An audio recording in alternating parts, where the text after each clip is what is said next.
Hey there guys, how's it going? And welcome to a video where I'm going to be giving you 10 of what I think are probably some of the most essential things that are going to help you when dealing with being raided and raid defenses in general. Now, some of you might not have seen all of my content, you might not have been subscribed to me that much, but what most of you should know is that I've had to deal with a lot of raids, a lot of being raided. Basically, I used to play Tribe Warfare on PC when the game first came out. That was about 12 seasons worth, a year's worth of a heavy PvP server on PC. Obviously, we've got 5+ seasons of Xbox Extinction PvP, and if you've only just subscribed to me recently during the PS4 era, I highly recommend checking out my Xbox Extinction series. There is 5 series worth, which all are a month long, and that is just non-stop raids, defenses, all that kind of stuff. And of course, we've got the about 5 months now I've been playing on PS4 PvP servers, and obviously we've had to deal with getting raided a lot, and quite a few of these times were in circumstances where most of you aren't really going to have to deal with. A lot of you obviously have probably dealt with being raided, but I think it's pretty safe to say I've had to deal with raids on a grander scale that a lot of people have had to deal with, and all of this has allowed me to accumulate a lot of knowledge about what's useful during raids, what kind of knowledge is going to help out you guys. So here is just going to be a top 10 kind of tips. This isn't going to be about the actual base building, and it's not going to be about base locations. What I'd love for you guys to do is leave a comment down below whether you prefer in a future video for me to either do my top 10 or at least favorite base locations on each of the maps, or you'd prefer me to do a video talking about how to set up your base in terms of defenses, because this video is going to be all about what to do once it happens, not how to really structure the base itself in terms of how it's built. So leave a comment down below, let me know which of those two you'd rather like, locations or actual base building in terms of building for defense. So that's the introduction done. Don't forget, if you enjoy these kinds of videos, don't forget to smash that like button, and hopefully you'll find some of these tips useful.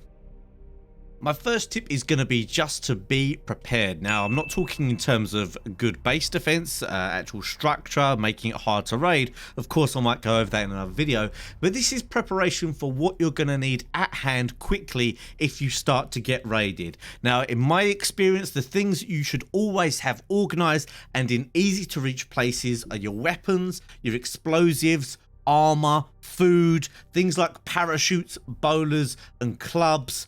Maybe even you could throw in there some canteens and stuff like that. All of those things which are going to be needed in a big base defense should be in very clearly marked areas and should be organized. So not only is this preparation, it's organization. Make sure that stuff at least is going to be all completely organized, because the last thing you want to do when someone starts attacking is shouting at each other, where's the weapons, where's the explosives, where did you leave that long neck, where did you leave the pikes, all of that kind of stuff. Have it all organized, ready to go, so that you don't have to flood your communications with that kind of info.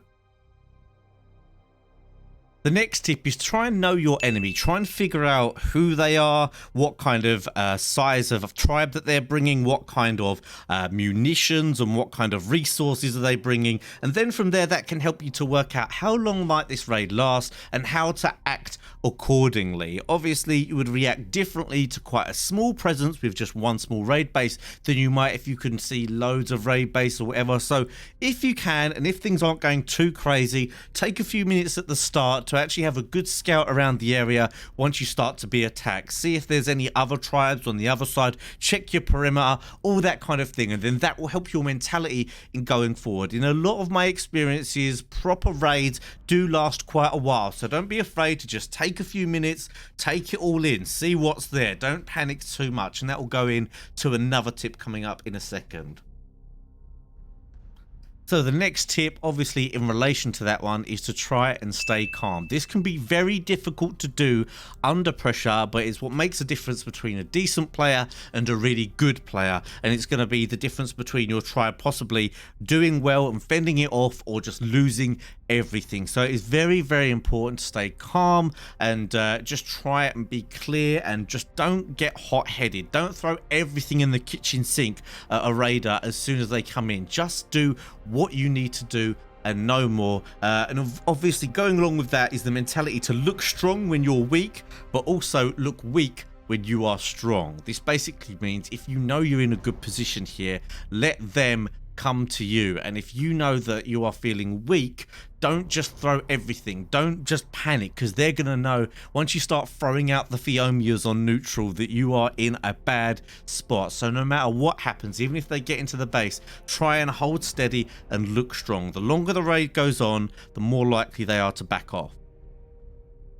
The next tip is that good communications are absolutely essential. Obviously, the bigger your tribe is, the more people involved in the raid defense, the more important this is. Clear comms is what they call it. Now, this is a war. This is a warfare style game. Although obviously it looks a bit, I don't know, sci-fi, and it looks a bit of a survival game. At its heart, on PvP, it's warfare. So behave similarly to how they would in war. Very clear communications. If you're trying to call out where you are, try and be very precise with it. Know your north, east, south and west of your base before it actually happens. Because the amount of times I've raided with people or been in base offenses and people say, oh, I'm over here, it means absolutely nothing to your tribe mates. So as much as you can, use kind of landmarks, use north, east, south and west to locate where you are, and feed your team information that's important. Your team don't often need to know the little things. They don't need to know that you're going to go get yourself some nice tasty cakes, or you're going to go do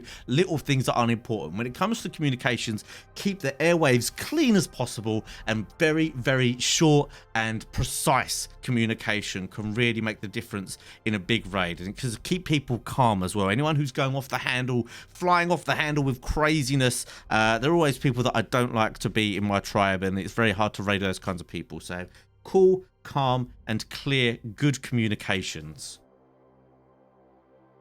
Next tip is a subtle one, and it might be obvious to some of you, but the amount of people I don't actually see utilize this is kind of crazy, and that is use orbital cam for a tactical advantage. Using orbital cam can allow you to have a huge view of an area that you might not otherwise be able to look around. It can allow you to look around walls, it can allow you to get a much better idea of the bigger picture. It can quite often allow you to sneak up on people without them expecting it. So I know third person isn't available on the consoles as of making this video, but orbital cam is, and that can really help you gain a tactical advantage, sneak up on people when they're not expecting it, and know when they're coming when they won't expect you to. You would have seen some old videos, just bringing back memories. Actually, there was a section where people were trying to get back into their bases. We were raiding it, but I could tell every time they were going to come in, and I just went out there and piked them. So use orbital cam to your advantage. It can be a very useful tool in a raid defense as well as raiding.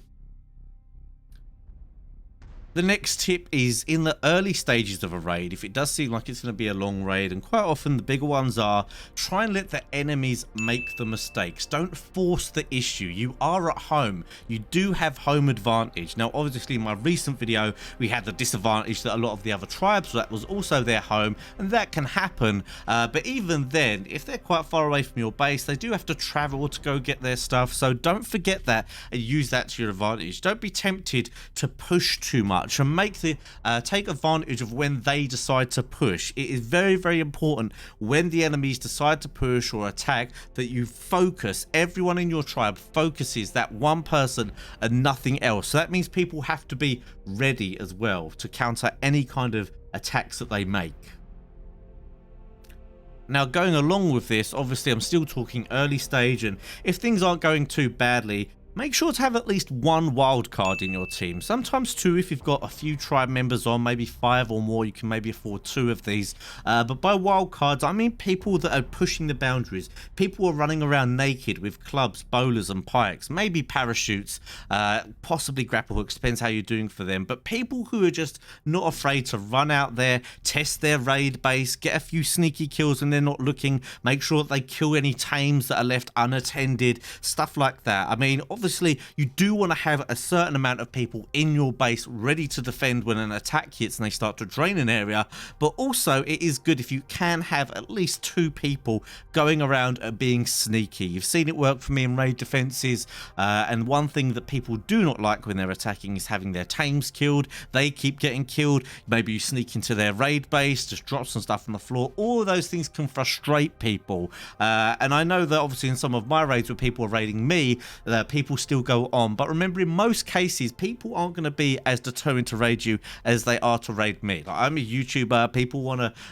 to make it personal. They want to, you know, carry on with the raid. In a lot of these raids, if people start losing stuff, they're going to start getting really frustrated. So make sure you have a wild card as well running around.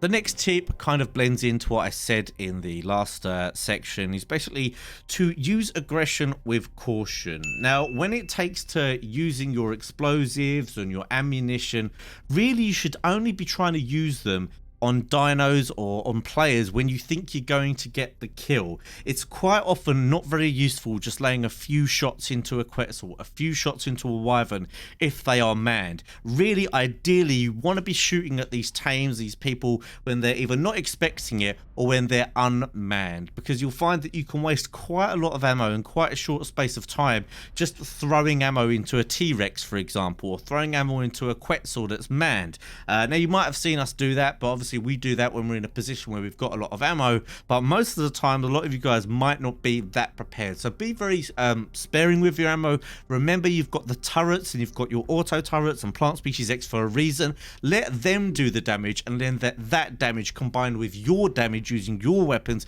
to try and get kills on the big tames. When people start losing their big tames as well, they don't have a huge amount of resources. It will eventually frustrate people, and they will affect their confidence, and they'll start to back off eventually. So basically, only really try and shoot at things if you think you're going to get the kill. Now, if you seem to be holding these people off okay, and it seems to be going on for a little while and things aren't too panicky, don't forget you can counterattack. All that they have there is a basically smaller version of your base, so why not take your stuff and try and drain their turrets? Now, what we've found is super useful for this is high level Quetzals and of course turtles. In our most recent raid defense, the most powerful thing by far, and the thing I wish we had much more of, and I think would have been able to last even longer, was high level Quetzals with high health. I'm talking 30, 40,000+ health, obviously with an imprint and a good saddle is even better, and make sure they're protected as they can be with the ramps and all that kind of stuff. So don't be afraid to go out there and be aggressive to their base. Once their turrets are drained, a lot of people will get fed up if their raid base just gets drained and then they've got no way of really protecting their stuff. It will get super frustrating. So I wouldn't recommend doing this at the start. First of all, see what you're up against, see how many supplies they've got, see how determined they are. Maybe they'll back off without that, but at some point it is always good to make a nice counter attack at their raid base, and if you can drain the turrets from their raid base and start doing damage over there, again, it's going to mean they're more likely to back off sooner.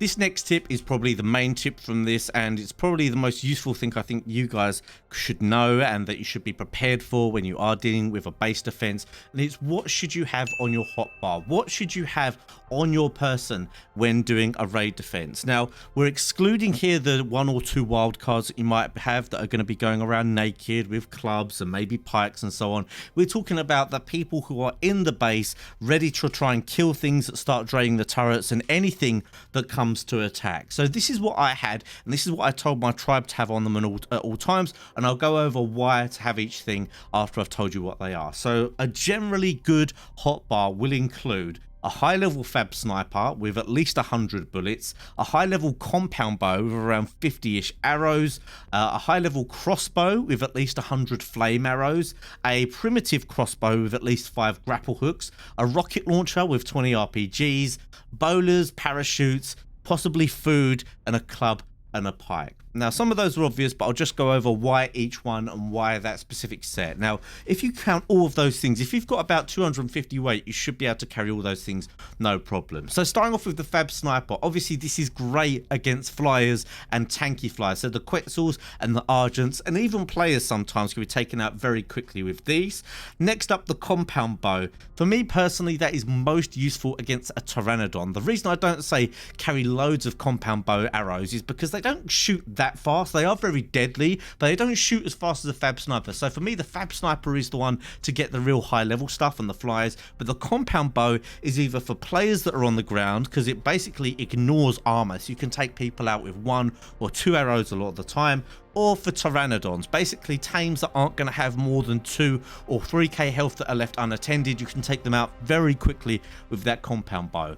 Now the crossbow with the flame arrows, this is very important against tanky herbivores, so we're talking about carbonemies, brontos, and possibly parasas. Do not use flame arrows against rock elementals. They do not work. They do not do any damage. Next up, you need a separate crossbow with grapples on. This is to counter being picked by an Argent or a Quetzal. Now you can whip people off when you're being carried even by a Quetzal or an Argent, but it is a much better idea to have grapples. And the way you hook yourself when you're being held by a Quetzal or an Argent is you grapple the Quetzal, then you release the grapple, and then it will drop you wherever you were. And a couple of times in our recent raids, actually, that saved me from being picked by Quetzals and taken to turrets. In those last 2 raids, big raids that you did, I didn't die once during the whole raid. I did die eventually during the first time when it was super late night and I just pushed out, but for the whole main area where it was all going off, I didn't die once. It's because I had all this stuff on me, and out of all of these, the grapples is very, very important. Next up, a rocket launcher with 20 RPGs. The rocket launcher is by far the most effective way still to take out a rock elemental. C4 is also good, but I don't know about you, I'm not going to run up to a rock elemental when it's charging at me, place C4 on it. The rockets are just as good. I think they do 1,200 damage, which is very, very high damage. Much better than using grenades, much better than using any other kinds of explosives. Did lots of testing, and at the moment, the way the game is at the moment, each rocket launcher will fire 20 RPGs. Obviously it used to be 10, or it used to like break on the 10th one, but now it will fire 20. So it really doesn't use a lot of weight to carry that, and it is super useful against the rock elementals, which you have a lot of auto turrets. Most tribes are going to be bringing rock elementals to try and soak that. Next up is kind of obvious stuff. Bowlers, obviously, for if you get picked by a pteranodon, if you find a pteranodon, you can just trap it. You can even trap players with them.